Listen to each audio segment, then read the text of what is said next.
السلام عليكم. ان شاء الله النهارده مع بعض كده هنجاوب على سؤال بيتسأل لي كتير. آه عندي ريجة في الكاميرا بتاعتي عندي خطوط سودا في الصورة بتاعت الكاميرا ومش عارف احلها ازاي. خطوط طول خطوط بالعرض في الصورة طول ما الكاميرا شغالة. ومش عارف احلها ازاي. طيب، ان شاء الله هنحل مع بعض الموضوع ده ان شاء الله النهارده.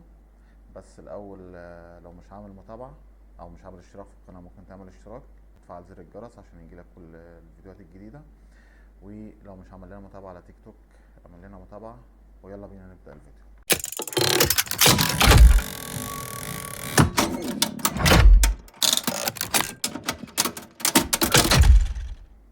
اول حاجة هنسجل دخول على الكاميرا، اعمل لوجين على الكاميرا. تمام.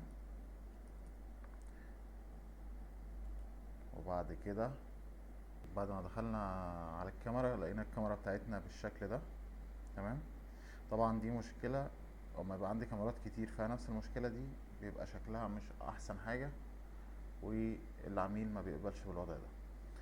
طيب، نحل المشكلة دي ازاي؟ هندخل على configuration. تمام. ومن configuration هنخش على image، ومن image هنيجي عندنا على حاجة اسمها exposure setting، هندوس عليها هنلاقي عندنا iris mode anti bending exposure time. طيب، exposure time ده اللي هو ايه؟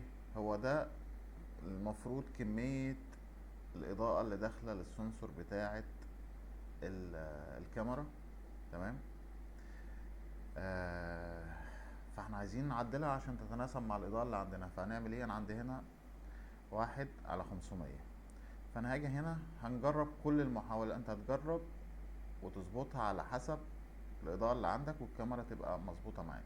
ملهاش رقم معين، هي بيبقى الديفولت بتاعها 1/25، بس انت بتحاول تظبطها على حسب الإضاءة اللي عندك. فانا مش هقولك اظبطها على 1/50 او 1/100، انت هتجرب في الحتة دي لحد الكاميرا تظبط معاك. طيب خلينا نجرب احنا هنا في الكاميرا اللي معانا دي، خليها مثلا 1/750، لسه الخطوط موجودة. طيب نخليها 1/50 مثلا. تمام. كده الصورة بتاعتي اتظبطت ومبقاش فيها اي خطوط. طيب لو رجعناها مثلا، لو خليناها 1/25، الصورة بقت تمام بس مظلمة سيكة. تمام. فاحنا ممكن نخليها 1/50، هتبقى اضاءتها بالنسبة لنا مظبوطة. وده كان حل سريع للمشكلة اللي كل الناس بتواجهها ودايما بتسألني فيها.